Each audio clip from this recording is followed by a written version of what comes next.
Nah, yang suka nyalah-nyalakan orang asapang benerna itu sebetulnya ciri jiwanya masih terkoyak. Alus nama nyumput we atuh. Jadi apapun jadi masalah, apapun jadi menderita, betul nggak? Masalah besar kita itu bukan di luar, para hadirin. Masalah besar kita itu ada di sini. Karena begitu ringkih sayapnya, manusia diberi sayap lebih keren lagi, bisa terbang dari alam dunia ke alam akhirat. Kalau yang tahu ilmunya, satu kerdipan mata saja. Bagaimana kita bisa menjadi sumber cinta kasih, sumber belas kasih? Satu kuncinya, meleburlah kepada Dia Sang Maha Pengasih, Maha Penyayang, sibgot Allah. Dan orang-orang yang sudah dapat celupan dari Allah yang Maha Pengasih dan Maha Penyayang, kelihatan sekali dalam hidupnya, welas asih, berehan, asihan, jika beas. Ini hati yang gelap seperti itu, jiwa yang gelap seperti itu, tapi jiwa yang pengasih, begitu ngeong, pasihan tuang, lapar merendam manehna teh teu gaduheun artos.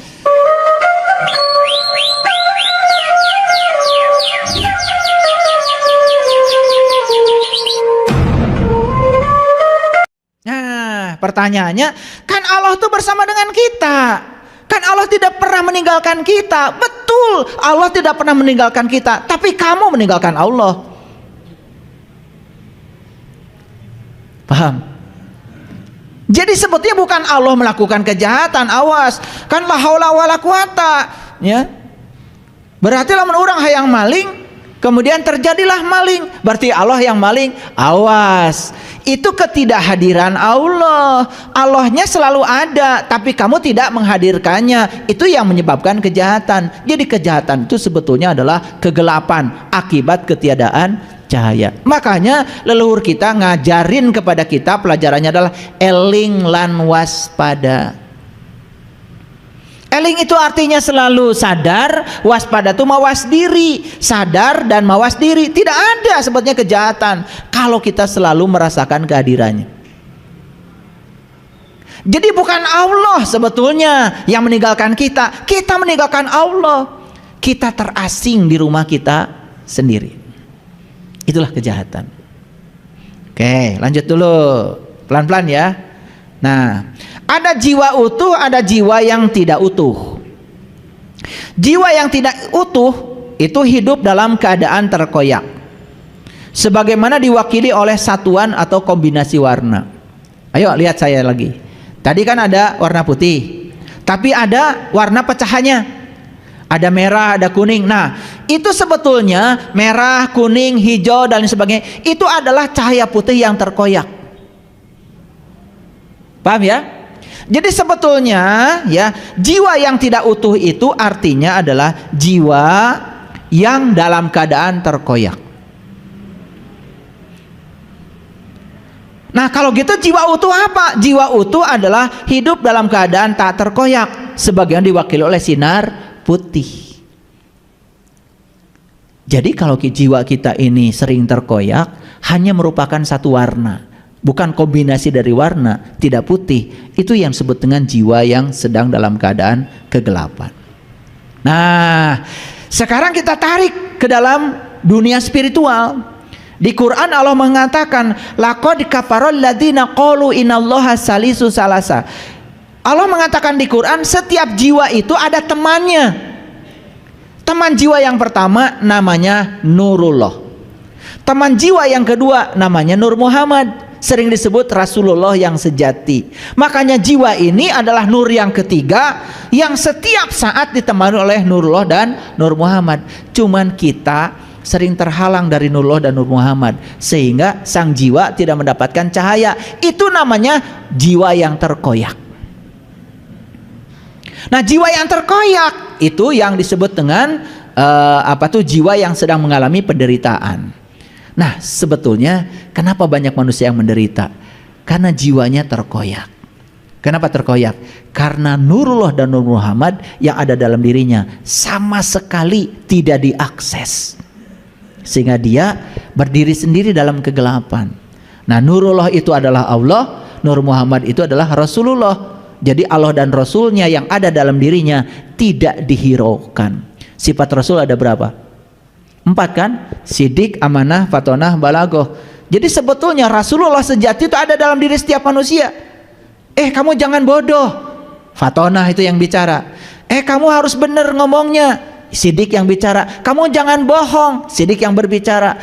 Sampaikan ini bukan punya kamu, punya orang, Amanah yang sedang berbicara.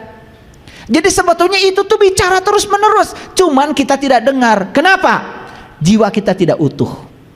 Itu yang disebut dengan jiwa yang terkoyak. Nah, jiwa yang tidak utuh ini harus segera dikembalikan kepada jiwa yang utuh sehingga menemukan fitrahnya. Hebat nggak jadi Gary Zukab? Hebat nggak? Hebat. Ini orang fisika bicaranya begini, coba. Dari pengamatan terhadap warna timbul sesuatu yang luar biasa. Gampang kan dipahami? Kalau kalian baca buku Gary Zukab, mana bahasa Inggris deh? Lalir. Sekarang saya terjemahkan dalam bahasa yang gampang untuk dicerna.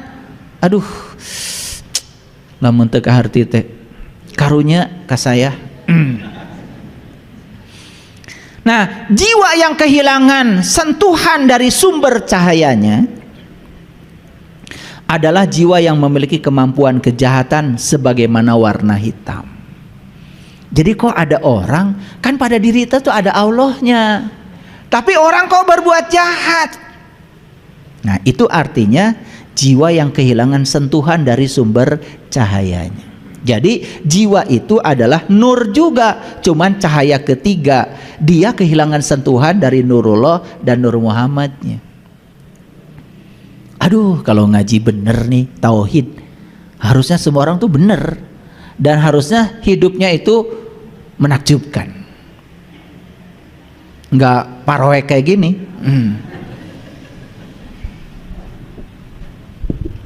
Mohon izin ya.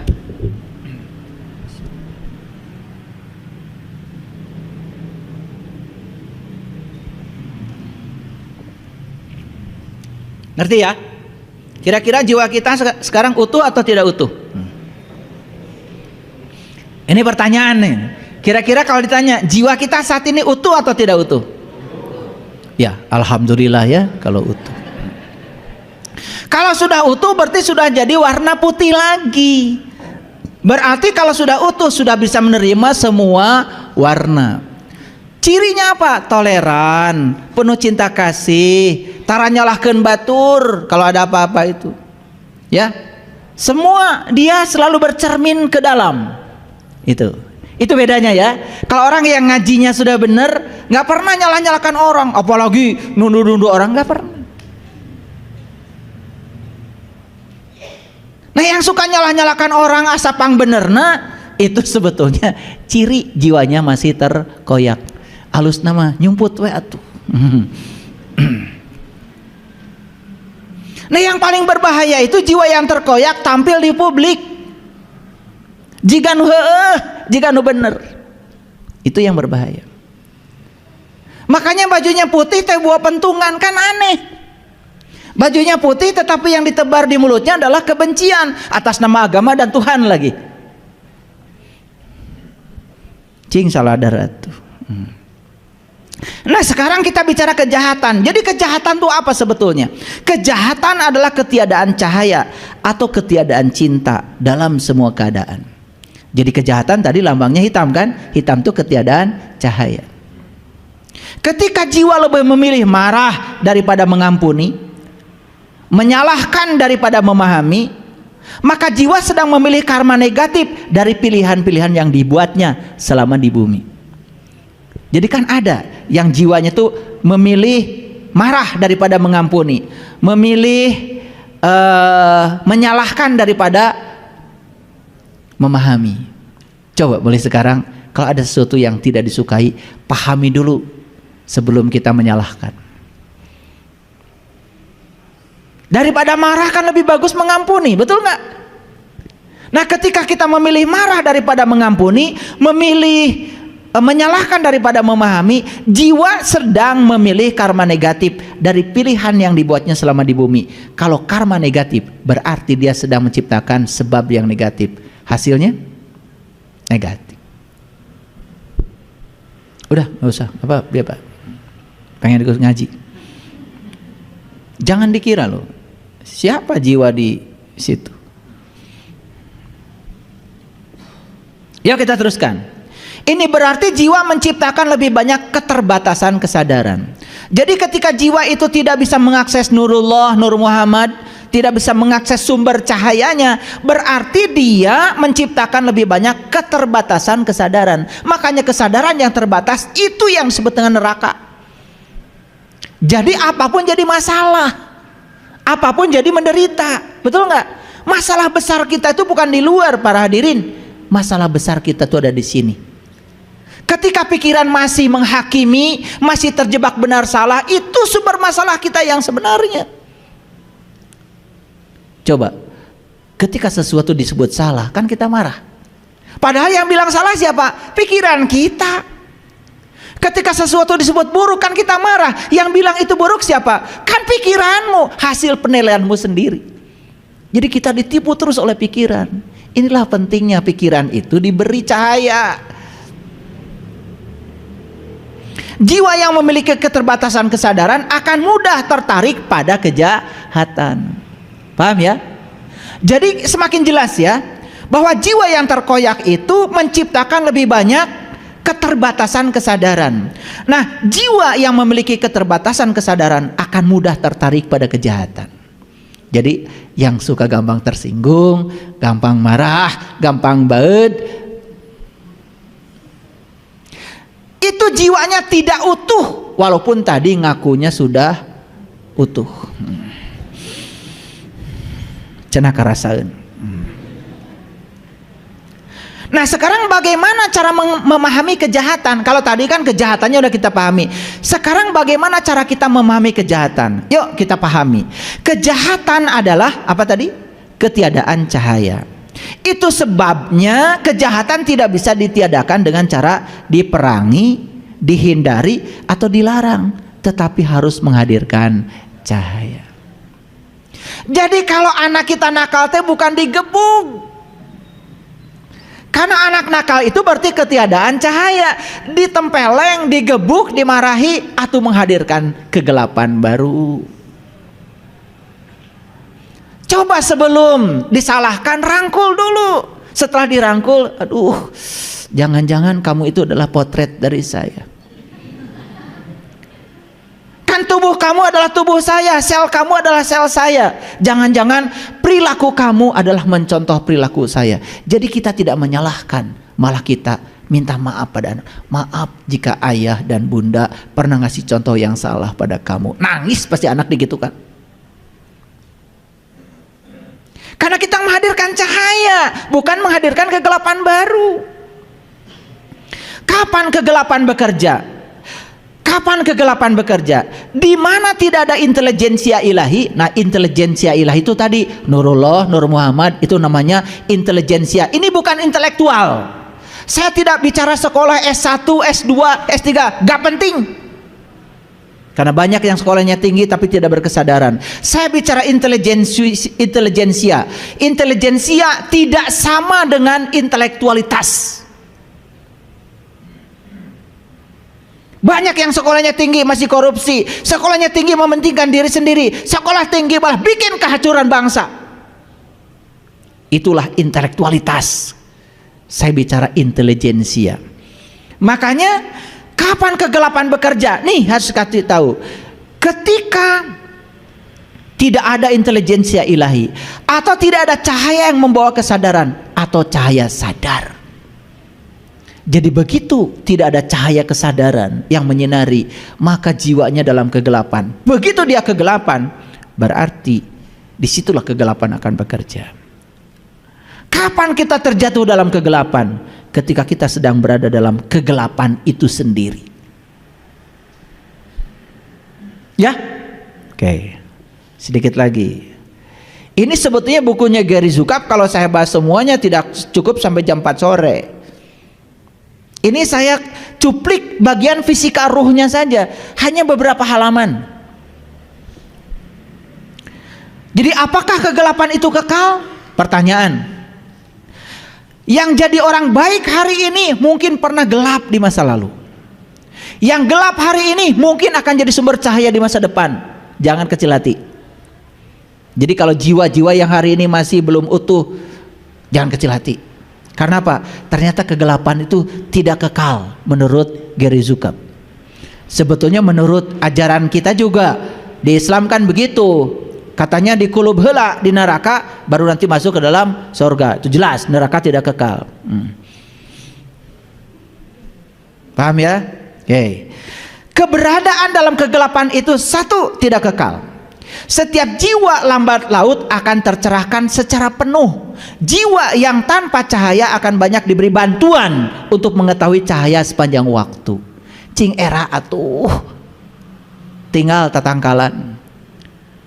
Tenan dina poek menuju cahaya. Betul? Nah, ari jalmi kalah kaneangan anu poek. Laron saja keluar dari lubang, dia terbang mencapai cahaya. Setelah mencapai cahaya dengan itu ya, dengan sayapnya yang rapuh itu, dia jatuh mati. Cek laron teh silaru,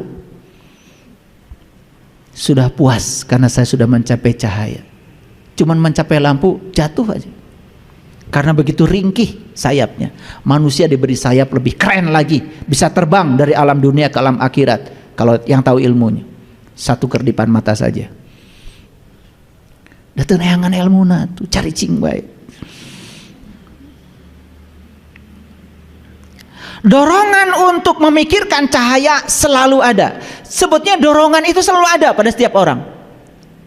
Cuman dorongan itu tidak pernah didengar. Ada cita-cita hayang balik mah aya. Nanti baralek wae.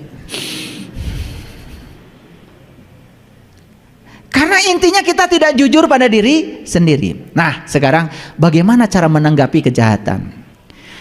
Penyembuhan bagi ketiadaan adalah kehadiran. Ulangi. Penyembuhan bagi ketiadaan adalah kehadiran. Kejahatan adalah ketiadaan cahaya. Jadi tidak mungkin disembuhkan dengan ketiadaan cahaya. Ketika kita membenci kejahatan atau membenci orang yang terlibat di dalamnya, berarti kita tidak menyumbang kehadiran cahaya, melainkan menyumbang ketiadaan cahaya. Nih, lihat saya. Kita benci saja sama orang yang melakukan kejahatan, kita sudah menyumbang ketiadaan cahaya. Hei orang man gitu. Diberitakan ada orang dianggap jahat karena sudah diumumkan, diberitakan di kantor di mana bisa. Maraneh nu ngomongkeun anu jarahat teh, maneh ge jahat. Berarti diri kamu pun sebetulnya sedang menyumbang ketiadaan cahaya. Suka membicarakan keburukan orang. Eta batur menyumbang teh duit, ieu mah nyumbang kegelapan. Kebencian pada kejahatan tidak akan mengurangi kejahatan, melainkan justru meningkatkannya. Semakin benci kita kepada kejahatan, kejahatan semakin meningkat.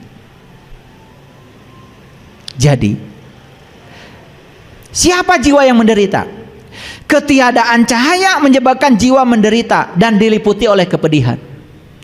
Ketika kita membenci, berarti kita sedang membawa penderitaan itu kepada diri kita sendiri. Kebencian pada kejahatan justru akan mempengaruhi orang-orang yang membencinya. Kebencian pada kejahatan akan menciptakan para pembenci. Ini berarti sedang meniadakan cahaya bagi diri kita sendiri. Disinilah peran belas kasih yang penting. Memahami kejahatan sebagai ketiadaan cahaya bukan berarti kita menjadi pasif. Contoh, ada seorang yang melakukan tindakan kekerasan pada anak-anak. Apa tindakan kita? Membiarkannya? Kita tetap berusaha menyelamatkan anak-anak tersebut tanpa membenci orang yang menindasnya. Jadi kalau ada orang yang sedang menindas anak, kita wah itu kejahatan cahaya, pasif tidak. Kita selamatkan tetap anak ini tanpa membenci orang yang melakukan tindakan kejahatan itu. Karena kalau kita membenci dia, berarti kita menambah kegelapan baru. Ini paradigma baru. Ini paradigma baru. Ini keren. Ini ahli fisika yang bicara. Jangan suka menyepelekan orang fisika ya. Ada yang bilang katanya, apa haknya katanya orang fisika ngomong agama? Orang fisika juga pengen selamat. Emang yang selamat yang belajar di fakultas agama saja? Kan saya juga pengen selamat walaupun belajar di fakultas MIPA. Betul? Iya. Orang fisika harus ngerti agama. Dan orang agama pun harus ngerti fisika. Supaya nggak salah persepsi. Karena apa? Kan Allah bilang, aku yang awal, aku yang akhir, aku yang nyata, aku yang tidak nyata. Jadi hati-hati. Semua yang nyata kan dia juga. Betul apa tidak? Iya. Yang nyata materi kan berasal dari energi. Tadi energi juga berasal dari materi. Betul? Oke. Bagaimana mengalahkan ketiadaan? Memahami kejahatan sebagai ketiadaan cahaya berarti menentang pandangan bahwa kekuatan sebagai sesuatu yang bersifat eksternal. Seorang penjahat dapat ditahan, tapi dapatkah kejahatannya ditahan? Tidak. Kelompok penjahat di penjara, dapatkah kejahatannya di penjara? Tidak. Hati yang pengasih dapat melawan kejahatan lebih efektif daripada tentara. Jadi sebetulnya kita ini sekarang membutuhkan hati-hati yang penuh belas kasih. Judulnya Quran jadi jelas. Kenapa judul Quran Ar-Rahman Ar-Rahim?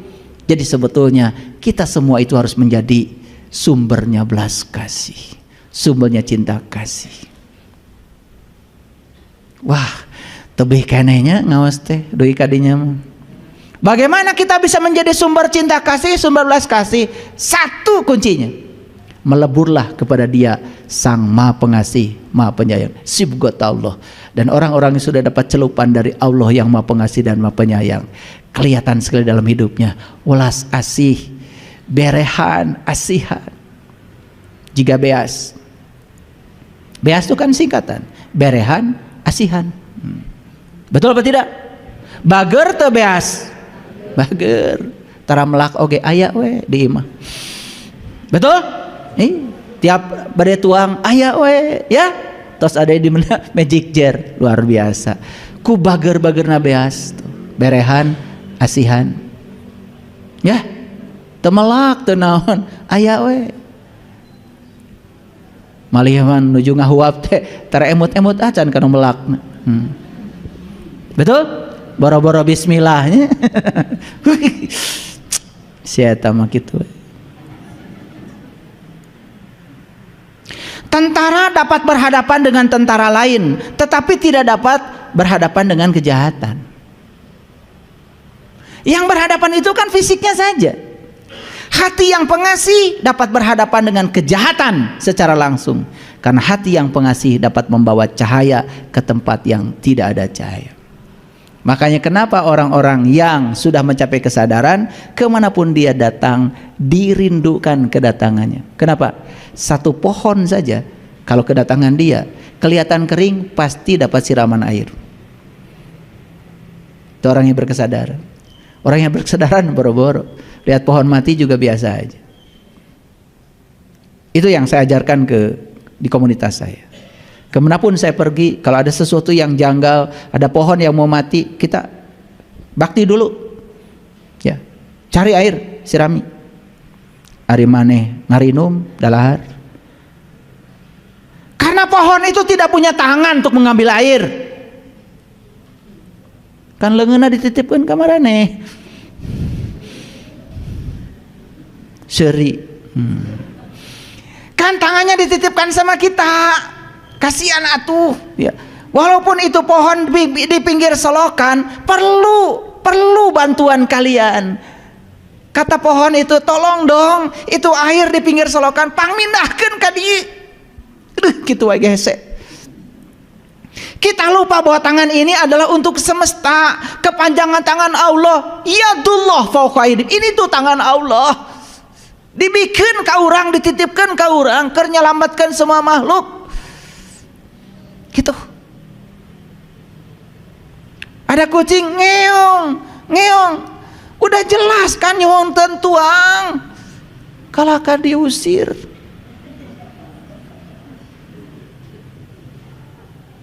Ini hati yang gelap seperti itu, jiwa yang gelap seperti itu, tapi jiwa yang pengasih begitu ngeong, pasihan tuang. Lapar merendam manehna teh teu gaduheun artos. Teu bisa meuli pedah ka pasar, teu bisa da leungeunna dititipkeun ka urang. Apa salahnya sih tinggal ngambil pedah satu, tong dibere huluna. Aduh.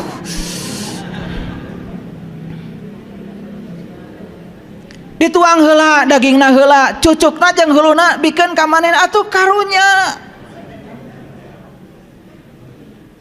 Cek kucing teh atuh sakali-kali maneh dahar hulu jeung cucukna.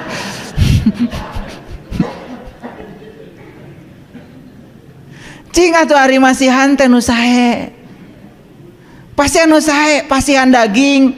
Sakali-kali mah atuh ping-ping hayam teh kerucing. Da moal sangsara moal insyaallah. Makanya saya kalau di rumah, mohon maaf orang yang kerja ya, saya kasih peringatan. Kalau ngasih makan sama kucing yang bagus seperti makan buat bapak, saya bilang. Dah kasihan dia juga pengen makan yang enak, pengen daging. Hese atuh dahar tulang mah, urang oge dahar tulang mah hese. Cing tong hesekeun batur.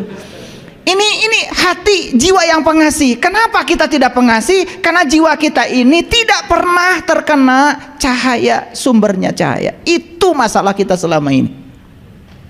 Maaf ya, saya ini pengen nangis saya kalau ngomong begini. Karena saya melihat betapa banyak manusia-manusia yang jiwanya terkoyak. Bahkan jiwa-jiwa yang terkoyak menyampaikan kajian-kajian tertentu di tempat tertentu seakan-akan dia sudah utuh. Yang disampaikan apa? Yang disampaikan malah kebencian kepada orang lain yang berbeda dengan kelompoknya. Orang yang sudah pengasih, orang lain jahat pun dia tidak pernah melawan kejahatan. Orang lain cuma beda keyakinan dengan dia. Apa kesalahannya? Apa kesalahannya? Perlukah mereka diperangi? Tidak, hormati. Karena mereka juga menghormati kita. Kalau ajaran ini ditanamkan di negeri kita, NKRI ini akan selalu jaya. Kenapa? 700 bahasa daerah, berbagai keyakinan di kita diikat oleh satu yang namanya Bhinneka Tunggal Ika. Luar biasa Bung Karno menyampaikan warisan kepada kita. Dan kita pelihara ini. Cara meliharanya gimana? Yuk kita kembangkan sifat toleransi, harmonisasi, belajar menerima perbedaan seperti yang diajarkan warna putih. Jadi kalau besok-besok pakai warna putih, gagah. Tos ngartos aya nama. Ya, itu.